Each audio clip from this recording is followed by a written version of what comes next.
हाँ तो प्यारे विद्यार्थियों, आज हम लोग पढ़ेंगे हिंदी व्याकरण को और चैप्टर है समास।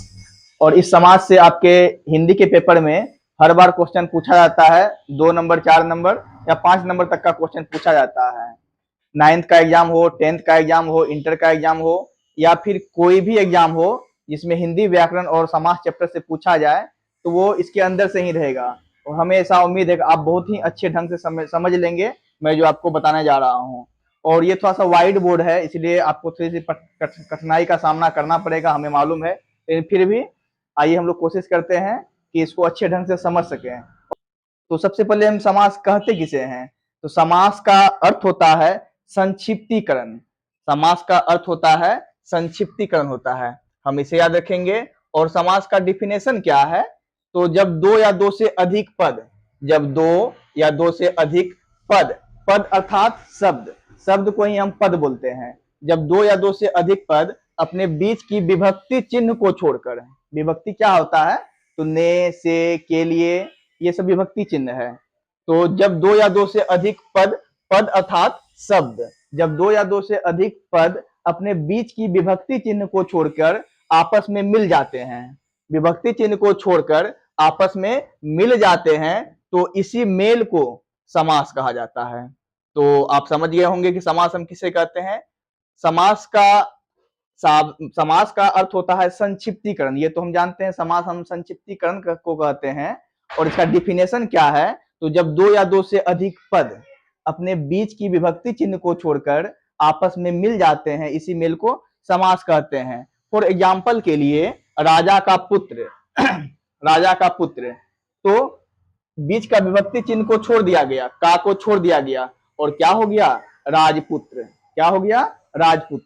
तो जैसे हम बोलेंगे कि राजा का पुत्र जा रहा है, राजा का पुत्र जा रहा है, तो मैंने इसका संक्षिप्तीकरण कर दिया, इसको और भी छोटा कर दिया, छोटा रूप दे दिया, तो हम बोलेंगे राजपुत्र जा रहा है।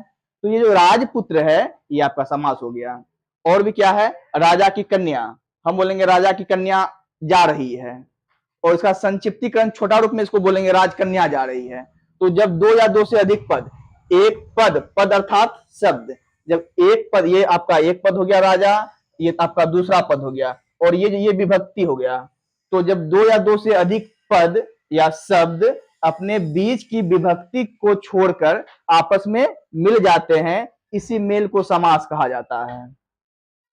राजकन्या हो गया, राजा की कन्या अर्थात राजकन्या। रसोई के लिए घर, एक शब्द, दो शब्द, एक पद, दो पद, अपना बीच की विभक्ति चिन्ह, ये पूरा के लिए, ये विभक्ति हो गया।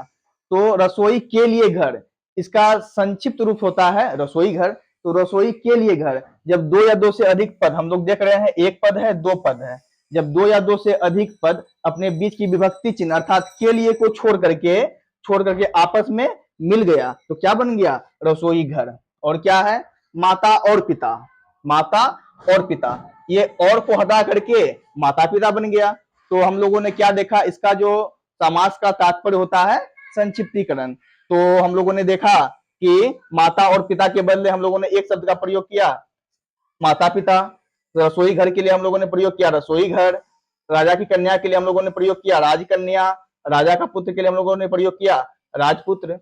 तो इस तरह से हम लोग देखते हैं कि ये छोटा रूप होता है। समास क्या होता है? छोटा, किसी भी समास जो होता है ये छोटा रूप होता है। तो अब समास के कितने भेद हैं? तो समास के 6 भेद होते हैं, और एक एक्स्ट्रा समास भी है जिसको हम लोग नए समास कहते हैं, लेकिन उनका गिनती नहीं लिया गया है। तो समास के मुख्य रूप से 6 भेद होते हैं, 6 भेद होते हैं, 1 2 3 4 5 6। एक नंबर में हम लोग याद रखेंगे तत्पुरुष समास, दूसरा में याद रखेंगे कर्मधारय समास, और तीसरा में याद रखेंगे द्विगु समास, चौथा में द्वंद्व समास, पांचवा में बहुब्रीहि समास, और छठा में अव्ययी भाव समास को हम लोग याद रखेंगे। ये समास के 6 भेद आपको याद रह पाए इसलिए हमने एक ट्रिक बनाया, और उस ट्रिक का क्या नाम है? उस ट्रिक का नाम है द्वंद्वी अब तक। अगर हम लोग सिर्फ एक शब्द यहां से लेके यहां तक, द्वंद्वी अब तक को अगर हम लोग याद कर लेंगे तो समास का 6 भेद हमको याद हो जाएगा। कैसे याद होगा? तो द्वंद्वी, दो अनुस्वार से, इससे हो जाएगा आपका द्वंद्व समास। क्या हो गया इससे? द्वंद्व समास। द्विगु से आपका हो गया द्विगु समास। ओ से आपका हो गया अव्ययी भाव समास, बो से आपका हो गया बहुब्रीहि समास, तो से आपका हो गया तत्पुरुष समास, और को से आपका हो जाएगा कर्मधारय समास। तो अगर हम लोग द्वंद्वी अब तक को याद कर लेंगे तो समास के 6 विध हमको याद हो जाएगा। अब हम लोग इनके अलग अलग वेद का डिफिनेशन को देखेंगे और इसको समझेंगे।